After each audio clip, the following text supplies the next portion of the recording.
दोस्तों, शिक्षा विला के यूट्यूब चैनल में आपका स्वागत है। यहाँ हम ऑनलाइन क्लासेस कराते हैं जिसमें पूरा कोर्स कंप्लीट कराया जाता है और महत्वपूर्ण एमसीक्यू क्वेश्चंस भी सॉल्व कराए जाते हैं। डेली क्विज में हिस्सा लेने के लिए आप हमारे टेलीग्राम से जुड़ सकते हैं, जिसका लिंक मैंने डिस्क्रिप्शन बॉक्स में दे दिया है। तो चलिए आज का टॉपिक देखते हैं, जो है छत्तीसगढ़ के प्रशासन के बारे में। तो पहला प्रश्न यहाँ पर यह उठता है कि छत्तीसगढ़ राज्य के प्रशासन करने में जो विधायिका होती है उसका गठन किस प्रकार किया गया है। तो छत्तीसगढ़ की जो विधायिका है उसमें विधानसभा और राज्यपाल सम्मिलित हैं और भारतीय संविधान में लोकतंत्रात्मक शासन प्रणाली के तहत राज्य स्तर पर विधानमंडल और राष्ट्रीय स्तर पर संसद का प्रावधान किया गया है, जो कि 3 भागों में विभाजित है। पहला है विधायिका, दूसरा है कार्यपालिका और तीसरा है न्यायपालिका। ठीक है, अब हम विधायिका के गठन संबंधी भारतीय संविधान में किए गए विभिन्न प्रावधानों को देख लेते हैं। इनमें से प्रावधानों को सीधे पूछा जाता है कि इस अनुच्छेद में किसके बारे में बताया गया है, तो आप इन अनुच्छेदों को ज़रूर याद रखें। तो चलिए देखते हैं अनुच्छेद 168, जिसमें राज्यों में विधायिका के गठन के संबंध में व्यवस्था की गई है। वहीं अनुच्छेद 169 में राज्यों में विधान परिषदों के गठन और उन्मूलन के संबंध में बताया गया है। इसके बाद अनुच्छेद 170 में विधानसभा का गठन और अनुच्छेद 171 में विधान परिषद के गठन के बारे में कहा गया है। इसके बाद देखते हैं अनुच्छेद 176, जिसमें राज्यपाल द्वारा विधानमंडल में विशेष संबोधन के विषय में कहा गया है। और उसके बाद देखते हैं अनुच्छेद 200 के बारे में, जिसमें विधानमंडल द्वारा पारित विधेयकों पर राज्यपाल की स्वीकृति के विषय में कहा गया है। अब आगे बढ़कर हम देख लेते हैं छत्तीसगढ़ की विधायिका किस प्रकार की है। तो जो विधायिका होती है उसमें 2 सभाएं होती हैं। पहला होता है विधान परिषद और दूसरी होती है विधान सभा। विधान परिषद जो होता है वह एक स्थायी सदन होता है और इसे उच्च सदन के नाम से भी जाना जाता है, परंतु छत्तीसगढ़ राज्य में विधान परिषद विद्यमान नहीं है और केवल विधान सभा स्थित है। विधानसभा जो है वह एक अस्थायी सदन होती है और साथ ही इसे निम्न सदन भी कहा जाता है। अब छत्तीसगढ़ की जो विधानसभा भवन है वह कहाँ स्थित है? वह स्थित है रायपुर में और उसका नाम है मिनी माता भवन। अब हम देख लेते हैं कि छत्तीसगढ़ की विधानसभा में कितने सदस्य हैं। तो छत्तीसगढ़ की जो विधानसभा है उसमें 91 सदस्य हैं, जिनमें से 90 सदस्य निर्वाचित रूप से और 1 सदस्य मनोनयन द्वारा आता है। अब हम छत्तीसगढ़ के जो 90 निर्वाचित विधायक हैं उनका विभिन्न दलों के हिसाब से स्थितियों को देख लेते हैं। तो वर्तमान में यानी कि 5वीं विधानसभा में भारतीय राष्ट्रीय कांग्रेस के पास 90 में से 69 सीटें हैं। वहीं भारतीय जनता पार्टी के पास 14 सीट है। जनता कांग्रेस छत्तीसगढ़ के पास 4 सीट और बहुजन समाज पार्टी के पास 2 सीट है। वहीं पूर्व मुख्यमंत्री अजीत जोगी की मृत्यु के पश्चात उनका जो सीट है वह रिक्त हो गया है। ठीक है, अब हम छत्तीसगढ़ की विधानसभा के पदाधिकारियों के नाम देख लेते हैं। तो वर्तमान में जो 5वीं विधानसभा है उसमें छत्तीसगढ़ के राज्यपाल हैं सुश्री अनुसुईया उइके जी। उसके बाद आता है विधानसभा अध्यक्ष जो है श्री चरणदास महंत जी और विधानसभा उपाध्यक्ष हैं मनोज मंडावी। उसके बाद आता है नेता प्रतिपक्ष जो हैं श्री धर्मलाल कौशिक और प्रोटेम स्पीकर कौन रहे हैं? ये रहे हैं श्री राम पुकार सिंह ठाकुर, जो कि पत्थलगांव विधानसभा क्षेत्र से आए हैं। इनके विधानसभा क्षेत्र के ऊपर प्रश्न आ चुका है, इसलिए मैंने इसे आपको बता दिया। अब विधानसभा के प्रमुख सचिव कौन है? तो विधानसभा के प्रमुख सचिव हैं श्री चंद्रशेखर गंगराड़े। अब हम छत्तीसगढ़ के विधानसभा अध्यक्षों के नाम देख लेते हैं शुरू से। तो सबसे जो पहले विधानसभा अध्यक्ष थे वे थे श्री राजेंद्र प्रसाद शुक्ल। दूसरे विधानसभा के अध्यक्ष रहे प्रेम प्रकाश पांडे। तीसरे के रहे धर्मलाल कौशिक और इनका विधानसभा क्षेत्र है बिल्हा। इसके बाद श्री गौरीशंकर अग्रवाल जी विधानसभा अध्यक्ष रहे, ये कसडोल के विधायक थे, वर्तमान में ये विधायक नहीं हैं। वर्तमान में डॉक्टर चरणदास महंत विधानसभा अध्यक्ष हैं और इन्होंने शक्ति विधानसभा क्षेत्र से चुनाव जीता है। अब विधानसभा अध्यक्षों के बाद हम क्रम से विधानसभा उपाध्यक्षों के नाम देख लेते हैं। तो पहले जो विधानसभा अध्यक्ष थे वे थे श्री बनवारी लाल अग्रवाल, दूसरे विधानसभा उपाध्यक्ष रहे श्री धर्मजीत सिंह, तीसरे श्री बद्रीधर दीवान, चौथे श्री नारायण चंदेल, उसके बाद फिर से श्री बद्रीधर दीवान उपाध्यक्ष रहे और वर्तमान में श्री मनोज मंडावी विधानसभा उपाध्यक्ष हैं। इसके बाद हम विधानसभा के नेता प्रतिपक्ष का नाम क्रम से देख लेते हैं। तो पहले जो विधानसभा नेता प्रतिपक्ष रहे वे रहे श्री नंद कुमार साय, वे पहले विधायक थे जिन्होंने संस्कृत भाषा में शपथ ली थी। ठीक है। इसके बाद दूसरे विधानसभा नेता प्रतिपक्ष रहे श्री महेंद्र कर्मा, उसके बाद श्री रविंद्र चौबे और उसके बाद वर्तमान स्वास्थ्य मंत्री श्री टी.एस. सिंहदेव एवं वर्तमान में श्री धर्मलाल कौशिक जी विधानसभा नेता प्रतिपक्ष हैं। अब हम एंग्लो इंडियन के लिए भारतीय संविधान में क्या प्रावधान किए गए हैं इसे देख लेते हैं।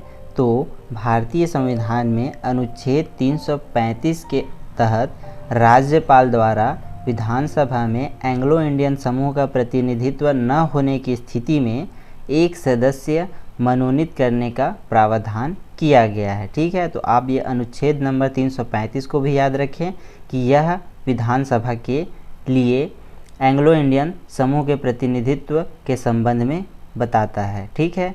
अब जो विधानसभाएं हैं क्रम से हुई हैं उनमें जो मनोनीत सदस्य हैं उनके नामों को देख लेते हैं। तो पहला जो नाम होता है उसे ज़रूर याद रखिएगा और वर्तमान में जो होते हैं उन्हें याद रखिएगा। तो पहला नाम है श्रीमती इंग्रिड क्रिस्टिन मैकलाउड। ठीक है। यह नाम जो है वह एंग्लो इंडियन है इसलिए थोड़ा कठिन है, श्रीमती इंग्रिड क्रिस्टिन मैकलाउड। दूसरे विधानसभा की एंग्लो इंडियन सदस्य रही कुमारी रोजलिन बैकमैन। तीसरे और चौथे के एक ही रहे श्री बर्नार्ड जोसेफ रोड्रिग्स। ठीक है। और वर्तमान की जो विधानसभा है उसमें मनोनयन नहीं किया गया है। अब हम छत्तीसगढ़ विधानसभा में जो 90 सीटें निर्वाचित विधायकों की है उनमें महिलाओं की कितनी संख्या है इसे देख लेते हैं। तो वर्तमान में 90 सीटों में 14 महिलाओं की जीत हुई है और छत्तीसगढ़ में 2 सीटों पर उपचुनाव हुए हैं, जिसमें दंतेवाड़ा चुनाव में भारतीय राष्ट्रीय कांग्रेस के जो प्रत्याशी थी स्वर्गीय महेंद्र कर्मा की धर्मपत्नी देवती कर्मा ये विजित रहीं और चित्रकूट विधानसभा के उपचुनाव में भारतीय राष्ट्रीय कांग्रेस के जो प्रत्याशी थे श्री राजमन बेंजाम विजित हुए। ठीक है। इसके बाद हम देख लेते हैं कि विधानसभा चुनाव में सबसे बड़ी जीत और सबसे छोटी जीत किसकी रही। तो सबसे बड़ी जीत रही मोहम्मद अकबर के, जो कि कवर्धा विधानसभा क्षेत्र से जीते थे और ये कांग्रेस दल के हैं। इसके बाद सबसे छोटी जो जीत है वह रंजना साहू की रही, जो कि धमतरी विधानसभा क्षेत्र के थे और इनका दल था भाजपा। इसके बाद हम छत्तीसगढ़ की प्रथम विधानसभा बैठक के बारे में देख लेते हैं। छत्तीसगढ़ की जो प्रथम विधानसभा बैठक है वह 14 दिसंबर से 19 दिसंबर 2000 के मध्य हुई थी रायपुर के राजकुमार कॉलेज परिसर में। ठीक है। और छत्तीसगढ़ की पहली विधानसभा का विघटन कब हुआ था?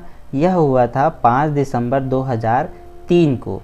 वहीं छत्तीसगढ़ का जो प्रथम मंत्रिमंडल का जो गठन है वह कब हुआ था? यह हुआ था 15 दिसंबर। देखिएगा, पहले गठन हुआ उसके बाद विघटन होगा। ठीक है। अब छत्तीसगढ़ राज्य में मंत्रियों और विधायकों के वेतन भत्तों के संबंध में निर्णय लेने का अधिकार किसे है? यह प्रश्न एग्जाम में पूछा जा चुका है। तो आप याद रखिएगा कि विधानसभा के सदस्य ही आपस में मिलकर यह निर्णय लेते हैं। तो यह अधिकार जो है वह किसको है? विधानसभा को। इसके बाद हम छत्तीसगढ़ राज्य के राज्यपालों के बारे में देख लेते हैं। वर्तमान में छत्तीसगढ़ राज्य के जो राज्यपाल हैं वे सुश्री अनुसुईया उइके जी हैं और जो राज्यपाल का पद होता है वह कार्यपालिका का संवैधानिक प्रमुख होता है। ठीक है, तो याद रखिएगा कि राज्यों में संवैधानिक प्रमुख कौन होता है, तो वह राज्यपाल होती हैं। ठीक है, और राज्य का जो प्रशासन है वह किनके द्वारा संचालित किया जाता है या किनके नाम पर संचालित किया जाता है, तो यह संचालन किया जाता है राज्यपाल के नाम पर। ठीक है, इसके बाद हम छत्तीसगढ़ राज्य में जितने राज्यपाल नियुक्त हुए हैं उनका नाम क्रम से देख लेते हैं। तो पहले श्री दिनेश नंदन सहाय रहे हैं, इन्हें DN सहाय के नाम से भी जाना जाता था। ठीक है, इसके बाद रहे कृष्ण मोहन सेठ और उसके बाद प्रथम कार्यवाहक राज्यपाल रहे श्री सुशील कुमार शिंदे। अगले रहे श्री ESL नरसिम्हन और उसके बाद श्री शेखर दत्त और अगले कार्यवाहक राज्यपाल रहे श्री राम नरेश यादव। उसके बाद श्री बलराम दास टंडन जी राज्यपाल रहे, जिनकी मृत्यु के बाद कार्यवाहक राज्यपाल के रूप में आनंदी पटेल को अतिरिक्त प्रभार दिया गया।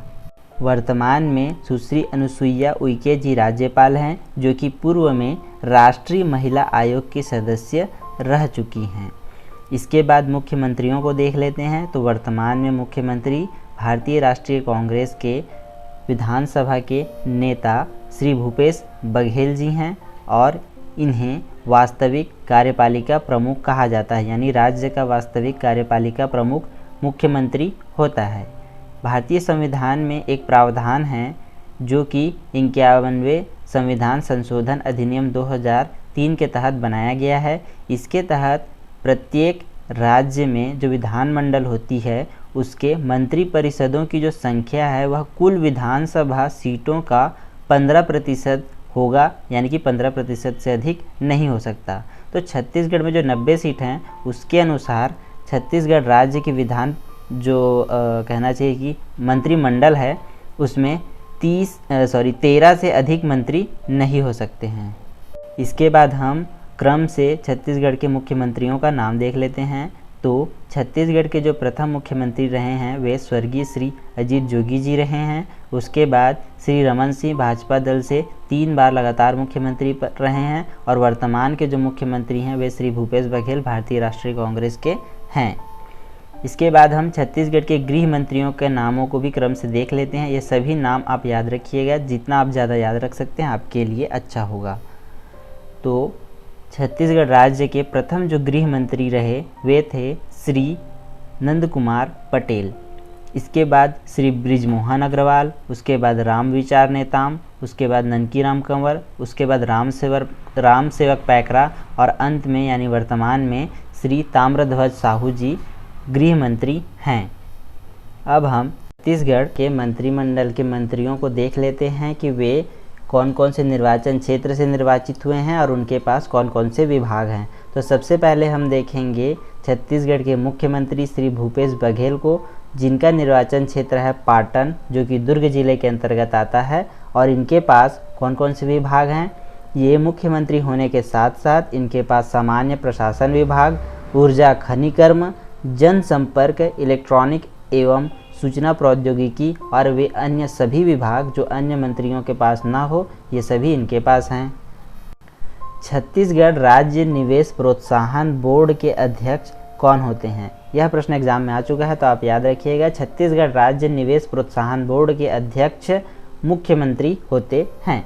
इसके बाद आता है गृह मंत्री का क्रम। श्री ताम्रध्वज साहू, जिनका निर्वाचन क्षेत्र है दुर्ग ग्रामीण और इनके पास लोक निर्माण, गृह, जेल, धर्मस्व और पर्यटन विभाग हैं। छत्तीसगढ़ के जो गृह मंत्रालय के अधीन विभाग होते हैं वे हैं पुलिस विभाग, जेल विभाग और होमगार्ड। ये तीनों ही गृह मंत्रालय के अधीन यानी गृह विभाग के अंतर्गत आते हैं।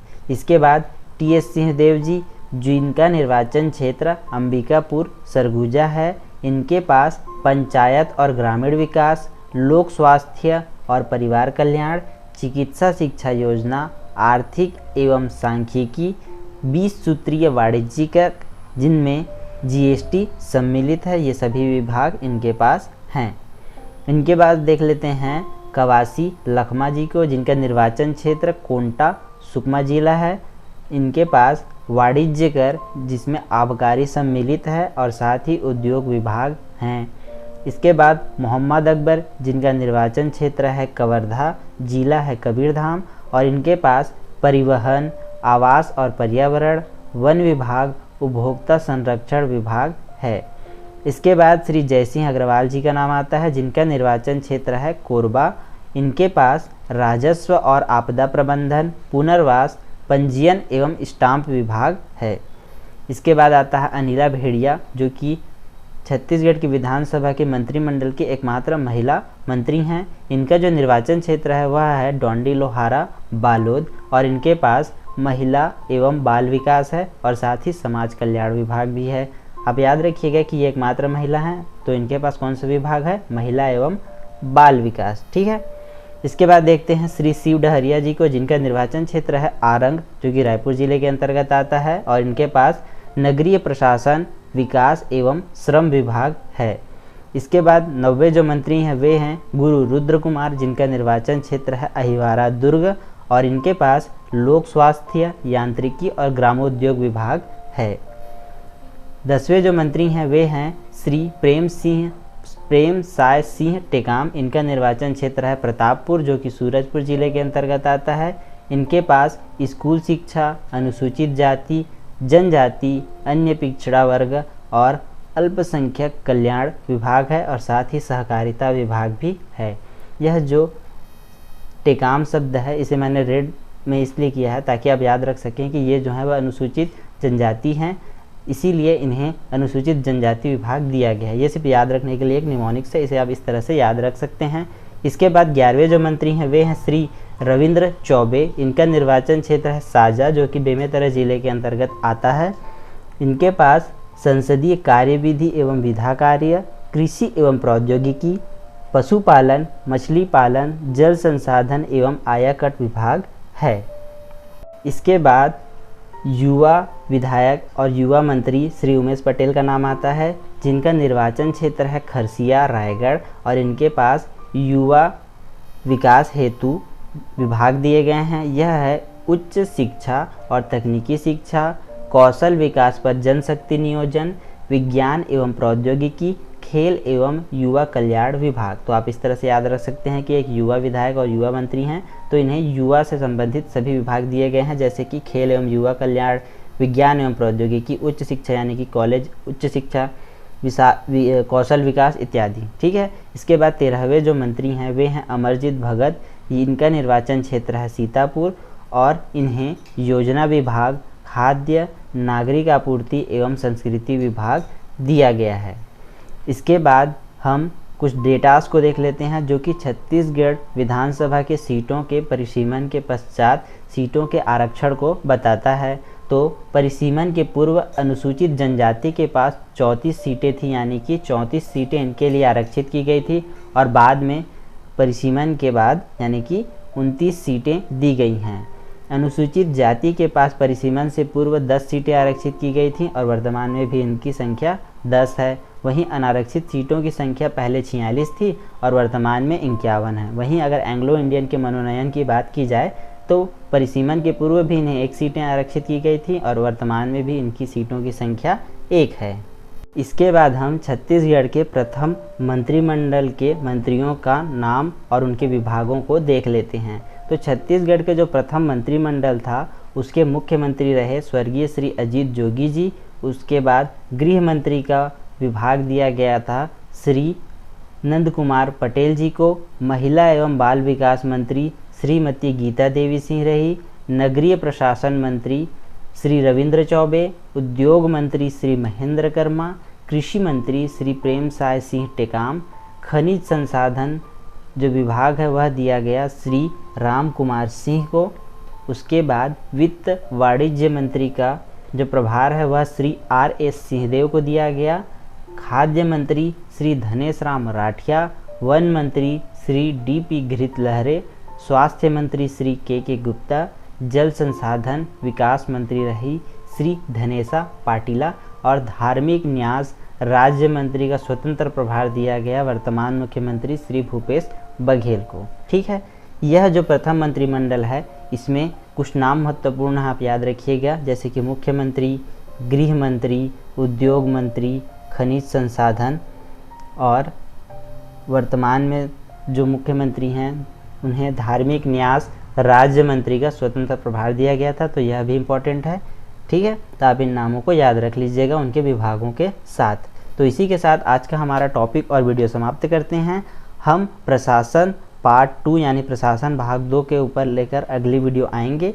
इसी के साथ मैं वीडियो समाप्त करता हूं। अगर आपको हमारी वीडियो अच्छी लगी तो हमारे वीडियो को लाइक और शेयर कीजिए और हमारे चैनल को सब्सक्राइब करके नोटिफिकेशन पाने के लिए बेल का आइकन जरूर दबाएं। Thank you.